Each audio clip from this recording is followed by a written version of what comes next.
Well, hello everyone. Happy Wednesday, and thank you so much for joining us for this little bit of biblical Hebrew study as we continue to go through the book of Daniel in chapter 10. Next week we will not have class, have a medical appointment to go to, so I thank you for bearing with us and pray that you're enjoying these studies as much as I am. On your screen, you should see in front of you the JPS version, Jewish Publication Society. And we're going to be reading beginning at verse 7. And I, Daniel, alone saw the vision, for the men that were with me saw not the vision. Howbeit a great trembling fell upon them, and they fled to hide themselves. So I was alone, and I saw the great vision, and there remained no strength in me, for my comeliness was turned in me unto corruption. Just catching the beauty of the words that are being used here in English just gets me excited to go and unpack this in the Hebrew because there's just so much description here. And he said, I retain no strength, and I heard, yet heard I the voice of his words. And when I heard the voice of his words, then I was fallen into a deep sleep on my face. Again, he's writing this. We'll unpack this because it's just so cool to think of. So he falls into a deep sleep on his face and with my face towards the ground. So again, double repetition of where his face was. And behold, a hand touched me, which sent me tottering upon my knees and upon the palms of my hands. And then to me, what is one of the most beautiful verses we're going to read in this portion today. Verse 11, he says, Unto me, O Daniel, thou man greatly beloved, give heed unto the words which I speak unto you, stand upright, for I am now sent to thee. And when he had spoken this word unto me, I stood trembling. So, again, beautiful, beautiful words. Something that occurred to me as I was reading what was happening here, again, trying to get a picture, get an understanding from these words what Daniel was going through. No way we can fully understand it, but as I'm reading here, that he heard this voice, and this voice caused him to to just be captivated. And along with that voice was a vision. The fact that he saw it, and he's pointing out that those that were around about him didn't see the vision, and but they had a great trembling come upon them. So there's this presence of a supernatural going on here that caused them to be afraid. It made me think of a verse in the book of Acts, an episode where um, Saul, before he became the Apostle Paul, was having an encounter with the Lord, and it was very similar, and some very similar words where it said a light came from heaven. Acts chapter 9, verse 3. He fell to the earth. He heard a voice around about him. He said, Who art thou, Lord? And he says, I am Jesus, whom you persecute. Hard for thee to kick against the pricks. And then it says he was trembling and astonished, and the men which journeyed with him stood speechless. They didn't see anything, but they heard the voice. And so this is again a very similar type of experience that a biblical person had. Old Testament Daniel, New Testament Saul, who became the Apostle Paul. I found some correlation there. I thought it was interesting to pass along. But let's see what the Jewish commentators have to say about this incredible experience here. Um, so he talks about the words that Daniel used of comeliness, translate into English as comeliness, but the Hebrew word is hod, which is used for majesty and glory. So again, quite a play on words here that the translators would use comeliness in reference to majesty and glory. We'll maybe take a look at that root word later. And then it uses the word corruption. And this is also kind of interesting because they give a reference here to Isaiah, which is the verse that's used as a messianic verse of talking of the Messiah who was bruised and beaten, and his image was very marred. So again, Daniel is sometimes thought of in a messianic, futuristic way, and here we see another verse that the Jewish commentators reference in Isaiah that also is messianic as we look at Jesus being beaten by the Roman soldiers prior to his crucifixion. So again, a lot of overlap here. And then it says the word retained. Daniel was fallen. It says he loses consciousness on hearing the supernatural voice. And then he uses the words tottering. And again, very interesting phraseology, not one that we would use very often. But I love how it ends in this portion that we're reading here, that he was greatly beloved, which is, of course, uh, what all of us want to hear someday. The Lord say that we are deeply beloved and that we have done well, thou good and faithful servant, enter into the joy of the Lord. This is all what we are praying and believing for. So as we continue to go through and unpack this, we go to Bible Hub and we go back to this verse here, verse 7, where this story begins. And let's see, Baraiti, Ani, Daniel, nothing spectacular there. Fakad, uh, Et Hamarta, the vision, that makes sense.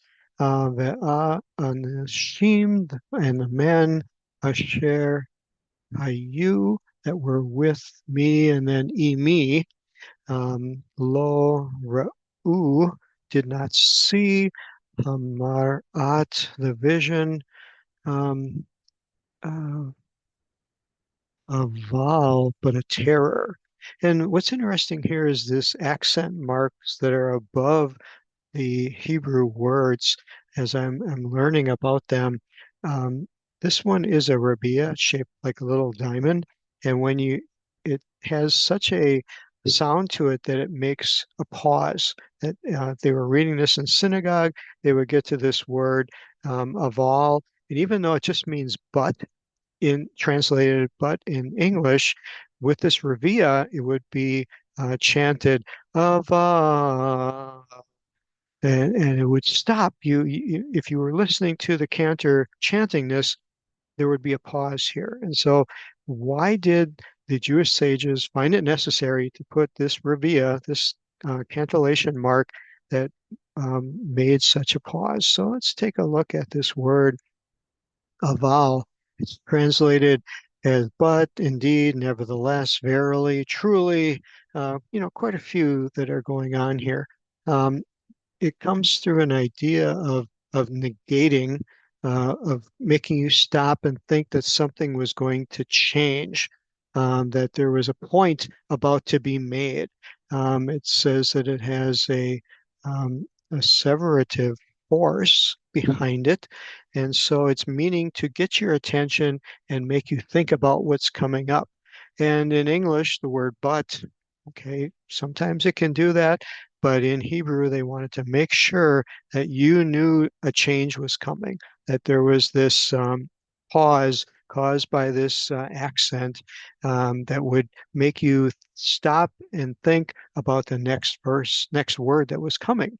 And of course, this next word is rada, which is translated as terror.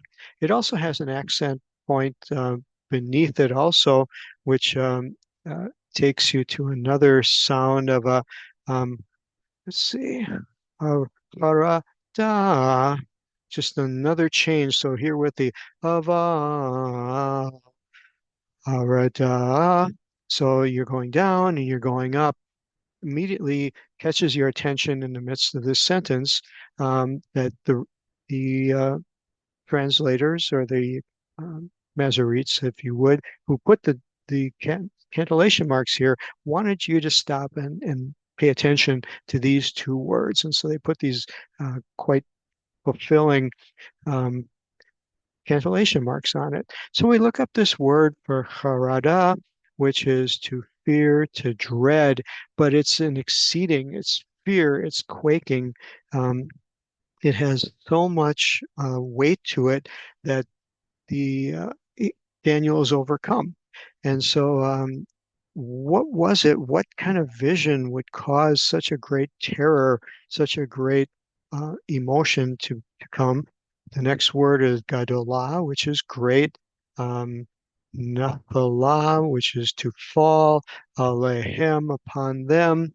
And so, these others were uh, feeling this great terror. So Daniel was seeing the vision, Daniel was hearing the voice, but the others felt a presence that caused them to flee, and they to hide themselves. They were just, and we would use the term, scared out of their wits. And so again, very, very cool to think of that, very similar to the vision that Saul had on the road to Damascus and how it affected those that were with him. And so it says Daniel was there, Vani, Nish Arati, I was left lay Vadi alone, Va'ere.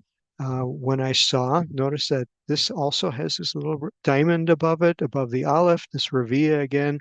So again, you go from a pause, a little bit of explanation, he was alone, and then this similar pause again of this Ravia, of this Mapak, this little sideways caret sound, which is identical to what was up here in the previous verse, all wanting to draw the reader's attention to these two words that he was there was a tremoring, and then now he saw the vision, and it's Hagadolah. So the wording is exact the same way. Gadolah here, a great terror and a great vision. And so there's some parallelism here, which exists in the Hebrew poetic outline of these words, that there's this terror, now there's a great vision. And he says his vision was so strong that Hazot below niche or B, there's no, this was great, and nothing remained within me of my strength. Now, what's interesting is normally the word for strength in Hebrew is chazak, and very common phrase that's used, chazak, chazak, be strong. But here you have koch, which is not a normal word for strength. So we have to unpack this and look at it, that it's vigorly it's vigor inside, but it's a force inside of you. And so what he's saying is that there's no force inside of me anymore, that even though this the strength um, may be associated with muscular and physical. This is more of a internal substance. It's like saying you got the wind knocked out of you, or your breath was taken away, or the strength of my heart was removed. I've seen that phrase used again. And notice it has another little diamond on the top, the rabia. And so this would be that chanting of the, you know, Behodi, and causing you to pause at all these momentous places. And right after it is the Mapak, the same type of cantillation underneath this word turn. So all of this are in phrases and poetry, and causing you to put these together, of the trembling, of the vision, of the strength being taken away. And then from there, he says that he goes to frailty, lamash, and was taken away from him. So let's see what this word comes from. Um, it's a destruction of his strength. He's saying his strength was destroyed, and turning him to, it causes frailty, but it's really much stronger than that. It's a taking him into destruction. He was just melted, total mush, if you would, um, under the power of this vision that's occurring to him. And it says again, repeated numerous times, and I retained no strength, no koach, no koch. And so here he says, I heard the sound of the words, and while these words were coming, suddenly he passed out. He went into a deep sleep. Now, how long did this last? Did he pass out? And it seems that this being who's with him brought him back again. But he talks about that he fell into a deep sleep and he fell on his face. So this word for sleep is not your normal sleep of just sleeping uh, in the nighttime. This word radam is to be cast almost to be deadened. It said stupefy. So it's definitely going into like a coma, into a passing out to where someone could think that you're almost dead. It's that type of depth of losing contact with the realm that you're in, of reality that you're going in. So that's why it's translated as a deep sleep. And um, did he hurt himself when he fell on his face? It's very common. Person passes out, you can hurt yourself, you can fall down. Yeah, people have gotten bruises and bumps and contusions from falling when they're passing out. And so maybe Daniel, it said he fell on his face, and that's why he repeats it again, upanai, that and then artsa, his face was upon the ground. And this is where I love how this goes in, and this person, this angelic being, this theophany, we don't really know what kind of entity it was, supernatural being, suddenly touched him. And I can only imagine what this touch, I can't imagine what this touch must have felt like. And it revived him. Maybe it healed him. Maybe the bruises that he received when he fell down were healed. Something happened in this touch. And this word for touch, as we unpack it, is naga. And it sometimes is referred to as being beat. Normally, I've seen this word as being used to strike down. But here it's being used in a positive way. If you look at the translation and where it's used on the right side, the Lord uses the same word to strike Pharaoh with plagues and strike Egypt. And so here it's being reversed, and that this same type of force, which is normally used in a negative way, is being used in a positive way. But it's letting you know that this is more than just a light touch on the shoulder. This is something where energy is going forth. And so this energy came through him, and Vataneni, it caused him to tremble, and it comes from the word nuah, and this is um, to waver. So there's definitely some kind of energy going through him, causing a quivering, causing a wavering, causing his body to shake in a way that it was uncontrollable. And it caused him to be, Birkai on his knees, Vekapot upon the palms of his hands, um, and made him to where he could not even stand up. He was still trying to recover. It makes me think of when people are tased and when you see what happens to them, that all their muscular strength is gone and the electricity overrides the um, nervous system, and they lose their ability to have any strength because their nervous system cannot send the signals to their muscles. Very similar imagery going through my mind. But then this is in a positive way, that he's regaining his strength. And Vayomer Alai Daniel, and this person said to him words that we all want to hear. Ish Hamudot, you are greatly beloved. And so looking up that word, it is not the normal word for love used in the Bible, but this is a word of hamad, which has to do with a deeper burning, a deeper desire, something that's deeper within the heart. It's not just a friendly feeling. This is something that causes deep um, uh, connection on the inside. Um, Many times in the Bible, using the words for love and using the words to know are taken in a very deep, pleasurable way of having an intimate connection.